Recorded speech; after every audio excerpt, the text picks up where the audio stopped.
जय हिंद दोस्तों, मैं महेंद्र शर्मा स्वागत करता हूं वन वर्ल्ड हिंदी में आपका। उम्मीद करता हूं आप खुश और स्वस्थ है। दोस्तों आइए दिखाते हैं पाक मीडिया की एक और लेटेस्ट डिबेट, क्योंकि अभी हाल ही में जो पाकिस्तान में सियासी भूचाल मचा हुआ, उसी बीच कहीं ना कहीं एमक्यूएम ने जब से पाकिस्तान के प्रधानमंत्री इमरान खान का साथ छोड़ा है, उसके बाद से कहीं ना कहीं अपोजिशन इस जो लो कॉन्फिडेंस मोशन है उसमें कामयाब होती हुई नजर आ रही है। तो कहीं ना कहीं आज इमरान खान की सत्ता और कुर्सी इतनी भयंकर खतरे में आ गई है कि अब इमरान खान बौखलाया हुआ अमेरिका को इसकी साजिश बता रहा है। इसी को लेके इसके सबसे बड़े चमचे हिलाली जैसे बंदों ने भी अब इमरान खान की पैरवी करनी छोड़ दी और सीधा सीधा कह रहे हैं कि इमरान खान का गेम ओवर हो चुका है। तो कहीं ना कहीं आज इमरान खान ने पाकिस्तान को अस्त व्यस्त कर दिया और पॉलिटिकल सिचुएशन पाकिस्तान की इतनी गड्ढे में चली गई है कि उसको कोई संभालने वाला भी ढंग से संभाल नहीं पाएगा। तो दोस्तों देखिए डिबेट और कमेंट में अपनी प्रतिक्रिया जरूर दें। लास्ट में आपसे रिक्वेस्ट करूंगा, चैनल पे नए हैं तो चैनल को सबसे पहले सब्सक्राइब करें, लाइक शेयर कमेंट जरूर करें। दोस्तों जय हिंद, वंदे मातरम, भारत माता की जय। दोस्तों तो क्या बड़ी बात क्या है इस पे? क्या है कि इलेक्शन टर्न हो गए, हाँ पैसे खर्चे हैं और आपके पास तो जैसे मैं कहता रहता हूँ प्रोग्राम्स में सबूत है कितने पैसे किसको कौन दिया, मगर आप करने के लिए कुछ तैयार नहीं है या आप प्रूफ नहीं ला सकते, पता नहीं क्या, वो तो आप नहीं करते हैं। वोट का खरीद फरोख्त किसको नहीं पता हो रहा है, तो किस बात पे इसकी अहमियत है? एक चीज जो हर सुपर पावर करता है और मोस्ट कंट्रीज में होता है, थर्ड वर्ल्ड कंट्रीज। और हिलाल साहब फिर एक पॉइंट इस पे सब ये भी रेज कर रहे हैं कि भाई अगर आपके पास ऐसा कुछ लेटर मौजूद था, ऐसा एक एविडेंस था सॉलिड, तो आप फिर उसको पहले लेके बैठे क्यों रहे? और अब आज जब लास्ट डे था कि जब आपके जो एलाइज हैं वो बैठ के ऑपोजिशन के साथ प्रेस कॉन्फ्रेंस में अनाउंसमेंट करें, तब आप उन्हें कह रहे हैं कि जी आए आप आके बैठें और देखें। आपने इतने दिन से लेटर को क्यों रखा हुआ था? आप उस वक्त उनके साथ क्यों नहीं उन्होंने शेयर किया? ज्यादा सूरत हाल बेहतर हो जाती अगर उन्हें वो बता देते। आप समझते हैं कि लेट कर दिया इसमें? बिल्कुल सही। 7 तारीख को उनको पता था, 7 तारीख को इमरजेंसी करते, 7 तारीख को पब्लिक में आते, 7 तारीख को कहते देखो पैसे पट रहे हैं, ये खरीदते जा रहे हैं, इनको रोको, हर आदमी को कह दो कि ये अमेरिका से पैसे आ रहा है, हमारे दुश्मनों से, हमारे यहूदियों से पैसे मत दो। Yes, could have done that. कोई पॉलिटिकल एडवांटेज आपको शायद होता। और यस, बिल्कुल सही कह रही है, वेट नाउ। तो इट्स एक्चुअली ये थोड़ा सा इनमेच्योरिटी इधर लग रही है मुझे, हमारे मुल्क के लिए अच्छा नहीं है ये। इस किस्म की पब्लिसिटी इज नॉट गुड, और इसलिए मेरे ख्याल में आज का तकरीर भी पोस्टपोन हो गया है, शायद और कुछ भी होगा। तो अगेन मैं ये बात पूछता रहता हूँ, आप एक चीज पूछें कि मेयर, ये जो एमक्यूएम को इन्होंने कराची का मेयरशिप, हैदराबाद का mayorship, governor Sindh, ministry of shipping, भाई आप इन लोगों को ऐसे चीजें, केएमसी और केडीए का हेडशिप, आपके funding for the next election, ये पैसे किधर से आ रहे हैं पकड़ो। ये जो वादे किए गए हैं इनको पब्लिसाइज करो।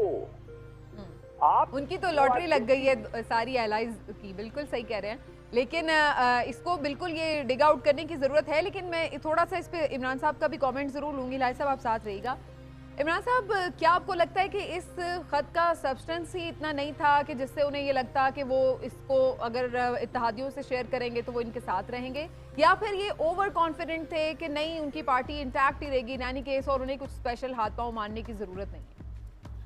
समीना, असल चीज़ ये है कि आप ट्रांसमिशन में क्योंकि थोड़ी देर पहले आएंगे, हम इस खत पे काफ़ी डिटेल्ड पहले गुफ्तगू कर चुके हैं, और मेरी ज़ाती राय ये है कि इस खत में को इतना ज़्यादा वो था नहीं कि जिसको वो बहुत ज़्यादा इस पे को माइलेज हासिल कर सकते। अब उन्होंने एक सियासी दाव ज़रूर खेला है कि जनाब इसको बुनियाद बना के कि पता नहीं क्या साजिश होगी और क्या। देखिए हिलाली साहब जैसे कह रहे थे कि ये तो शुरू से होता है, और जो सुपर पावर्स होती हैं वो इस तरह के काम करती हैं। उसका मतलब ये नहीं होता कि आपके खिलाफ कोई अंदरूनी तौर पे ऐसी साजिश शुरू हो गई है।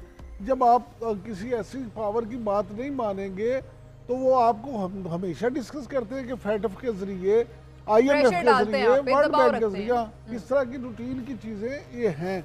असल चीज़ ये है कि इमरान खान साहब जो है ना, वो ओवर कॉन्फिडेंट भी थे, और उनके जो मशीर थे उन्होंने उन्हें ये शायद बताया था या ये समझाया था या ये बावर करवा रखा था कि जनाब आप तो इतने मकबूल हैं, आप तो अवामी सतह पे देखें कोई बंदा आपसे जो मुखालफत है मूल ही नहीं ले सकता, आप तो जाएंगे तो पता नहीं क्या हो जाएगा।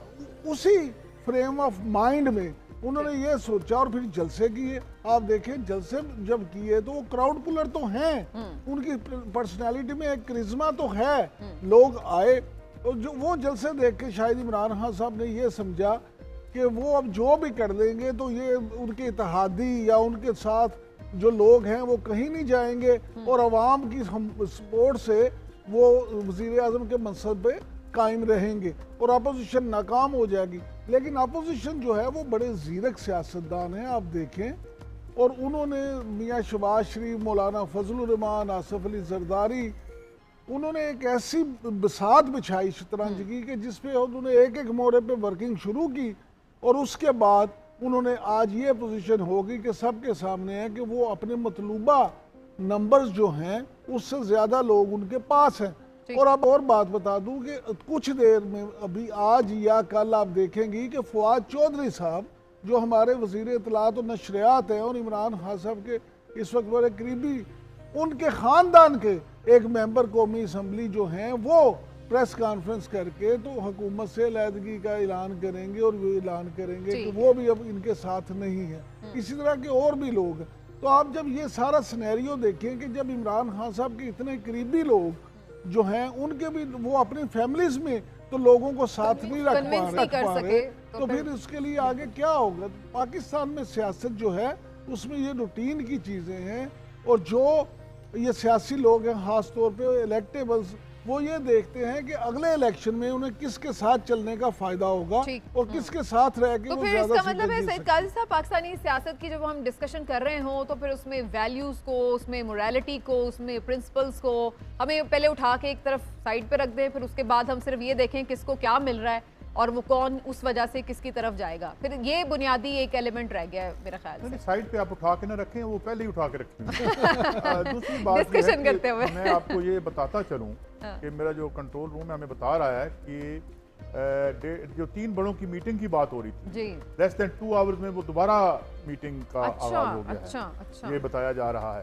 तो मेरे ख्याल में जाहिर है कि हम इनसे एक्सपेक्ट करते हैं कि हमें इस बुरान से ज़ाहिर हमें इन लोगों ने ही लेके बखैर वाफियत लेके जाना है। तो दूसरी बात जो आप इखलाक वगैरह की कर रही थी, ये मुझे बड़ा अजीब लगता है कि उन्हें ग्रेस का मुजाहरा करना चाहिए। वो यार जहाँ पे हार्स ट्रेडिंग हो वहाँ ग्रेस का नाम क्यों लेते हैं आप? जहाँ मुझे बताएं, आप 2 वजारतें हैं, आप गवर्नरशिप भी ले लें, आप वो एडमिनिस्ट्रेटर भी बन जाएं, आप ये भी बन जाएं, व्हाट इज दिस? किस मुल्क में ये होता है? अब इंग्लैंड में अगर जो अगर नो कॉन्फिडेंस आती है या उससे पहले वो टेरेसा क्या नाम थी वो गई थी, तो ऐसे इस तरह हुआ। टेरेसा मे जब गई थी तो क्या हुआ था? तो ये यहाँ पे ना ये हमें ना भाषण कोई दिया करे कि ग्रेस होती है और ये वो होती है। ये ग्रेस कौन सी होती है? कल जिनको हम चौक में खड़े होकर बुरा भला कह रहे थे आज उनकी तारीफ कर रहे होते हैं क्योंकि वो हमारे मफाद में हो जाते हैं। तो यहाँ पे जो what rain supreme is your own personal interest, जाती मफाद की यहाँ पे सियासत होती है। और बड़ा अरसा हुआ ये 90s के बाद से जो सियासत है वो खेत खलियान गली से निकल के वो ड्राइंग रूमों से होती होती लंदन चली गई अब और अमेरिका बादल चली गई है। हिलाली साहब हमारे साथ मौजूद हैं। हिलाली साहब अच्छा, हिलाली साहब फिर आपको अब क्या दिखाई दे रहा है? एमक्यूएम ने तो अनाउंसमेंट कर दी है, नंबर्स तो ऑलमोस्ट ऑपोजिशन के पूरे हो गए हैं, तो game is over for Khan साहब या फिर अभी हमें वोटिंग के टाइम तक थोड़ा सा वेट करना चाहिए कि शायद कुछ चीजें और निकल के सरप्राइज हो, उनकी पास कोई ऐसा कार्ड है छुपा हुआ अभी तक? नहीं, game is over, game is over. आपको याद है मैंने 3 दिन पहले 4 दिन पहले कहा था गेम इज ओवर, और सब लोग फिर और लोग ने कहा नहीं इतनी जल्दी ना कहें, गेम इज ओवर। क्या भाई इत्तेहादी भी उसके साथ है ना, आप किसको डिस्क्वालीफाई करेंगे? उनको नहीं डिस्क्वालीफाई कर सकते ना आप। तो बताएं। हाँ, ये पता नहीं इनके पास कितने लोग हैं, नून